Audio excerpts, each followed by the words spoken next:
Hi guys, YouTube के HK academy channel पर आपका हार्दिक स्वागत है। बच्चों, आज हम लोग पढ़ेंगे क्लास 10th। हमने जो है अवतल दर्पण और उत्तल दर्पण बताया था, जो है आज हम उसके उपयोग बताएंगे आप लोगों को। ठीक है, तो अवतल दर्पण का उपयोग कहाँ पर किया जाता है, ठीक है, और उत्तल दर्पण का उपयोग कहाँ किया जाता है, जानना बहुत जरूरी है। तो अवतल दर्पण जो देखिए, चेहरा देखने का हम संतुलन दर्पण का प्रयोग करते हैं। अवतल दर्पण का प्रयोग अगर ज्यादा फोकस दूरी और बड़े द्वारक का अगर है वह अवतल दर्पण, तो वह दाढ़ी बनाने में उसका प्रयोग किया जाता है, बड़े बड़े सैलूनों में। ठीक है, तो हम लोग पढ़ेंगे पहला उपयोग पढ़ेंगे बड़े द्वारक, बड़े फोकस दूरी। ठीक है, बड़े फोकस दूरी, बड़ी फोकस दूरी तथा बड़े द्वारक, बड़ी फोकस दूरी, बड़ी फोकस दूरी तथा बड़े द्वारक के अवतल दर्पण का उपयोग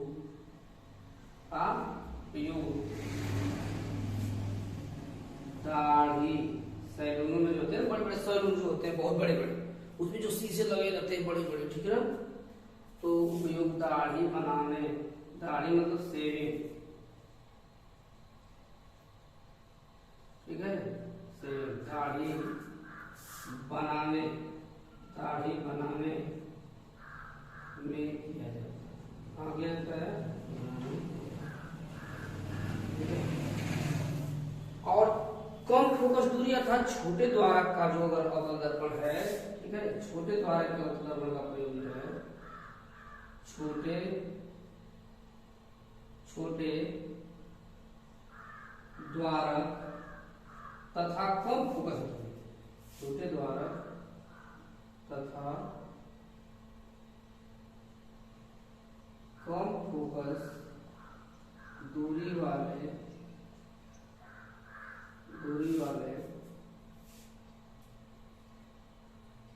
अवतल दर्पण का उपयोग डॉक्टर उनके प्रकाश की किरणों को, डॉक्टर जो होता है उनकी प्रकाश की किरणों को परावर्तित करके, ठीक है ना, का उपयोग डॉक्टर निरीक्षण करने में, डॉक्टर उनके छोटे द्वारक तथा कम फोकस दूरी वाले अवतल दर्पण का उपयोग डॉक्टर उनकी प्रकाश की किरणों को, उनकी प्रकाश की किरणों को परावर्तित करके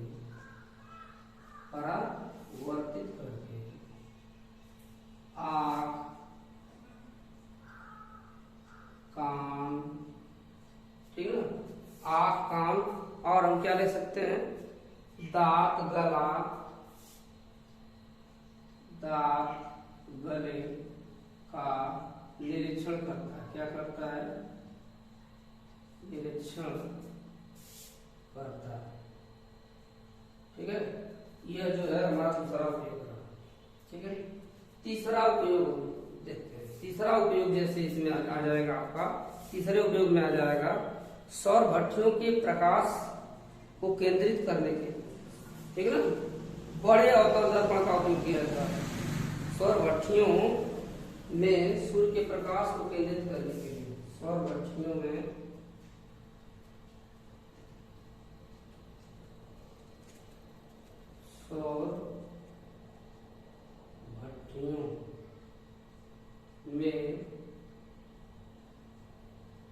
सूर्य के प्रकाश को केंद्रित करने के लिए, ठीक है, तो बड़े द्वारक का और बड़ी फोकल दूरी के अवतल दर्पण का प्रयोग गाड़ी बनाने में किया जाता है। कम छोटे द्वारक का अवतल दर्पण का प्रयोग डॉक्टर जो है गले, आंख, नाक, कान इसका निरीक्षण करने के लिए किया करता है। उसको किरणों को परावर्तित करके, किरणें परावर्तित होकर जाके बताएंगे कहाँ पे दिक्कत है। ठीक है, सौर सूर्य के प्रकाश को केंद्रित करने के लिए बड़े द्वारक वाले अवतल दर्पण का प्रयोग किया जाता है। अवतल दर्पण का उपयोग चाहे प्रयोग किया जाता है। ठीक है, और प्रयोग है तो स्टीमरों, रेल के इंजनों, उसके परावर्तक पृष्ठ के रूप में किया जाता है उसमें। ठीक है ना, लैंपों में परावर्तक के रूप में किया जाता है अवतल दर्पण का उपयोग के लैंपों में। ठीक है ना। अगर चौथा उपयोग हम लोग चलेंगे इसका, चौथा उपयोग तो मोटर कार हो जाएगा, मोटर कारों, रेल के इंजनों, स्टीमर देखें ना जो पानी चलती है, स्टीमरों की लैंपों में परावर्तक पृष्ठ के रूप में, किसके रूप में, परावर्तक के रूप में, चाहे परावर्तक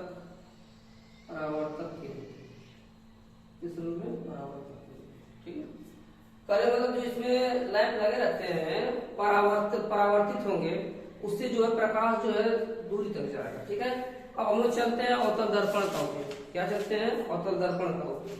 ठीक है, तो अवतल दर्पण के उपयोग में हम लोग चलते हैं। ठीक है, तो अवतल दर्पण का पहला उपयोग आप लोग जान रहे हैं, गाड़ी वाहनों में साइड में जो है दर्पण जो प्रयोग किए जाते हैं, पीछे से गाड़ी वाहनों को देखने के लिए प्रयोग किया जाता है। ठीक है, तो सुना जिसके पीछे अगर गाड़ी आ रही कोई, ठीक है, तो उसका जो है स्पष्ट रूप से प्रतिबिंब देखने के लिए, तो इसका अवतल दर्पण का उपयोग, ठीक है,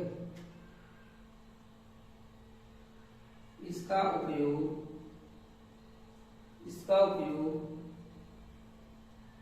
मोटर, इसका उपयोग स्कूटर, बस हो गया। ठीक है, स्कूटर, बस हो गया, बड़ी वाहन हो गए, मोटर कार हो गया। ठीक है, बस, मोटर कार, कारों में साइड दर्पण।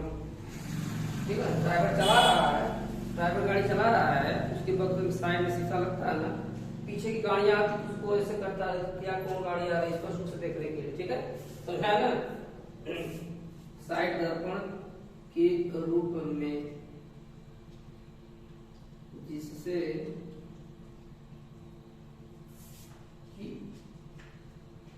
पीछे के वाहनों का स्पष्ट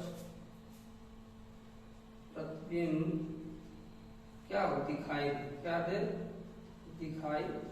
ठीक है, तभी भाई देखेगा कौन गाड़ी है, उसी हिसाब से साइड देगा। ठीक है, दूसरा जो है इसका उपयोग आप लोग देखेंगे कि दूसरा उपयोग इसका अवतल दर्पण का क्या होता है। गली बाजारों में जो लैंप लगते हैं, ठीक है, उनका प्रकाश दूरी तक जाने के लिए जो है परावर्तक पृष्ठ के रूप में प्रयोग किया जाता है। ठीक है, लगे लैंपों में परावर्तक पृष्ठ। उत्तल दर्पण का उपयोग, उत्तल दर्पण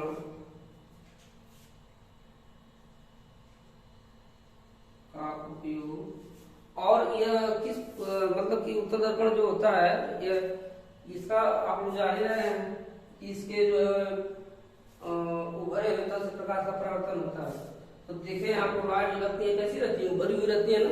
ठीक है, तो उत्तल दर्पण का उपयोग गली चौराहों, बाजारों, ठीक है ना,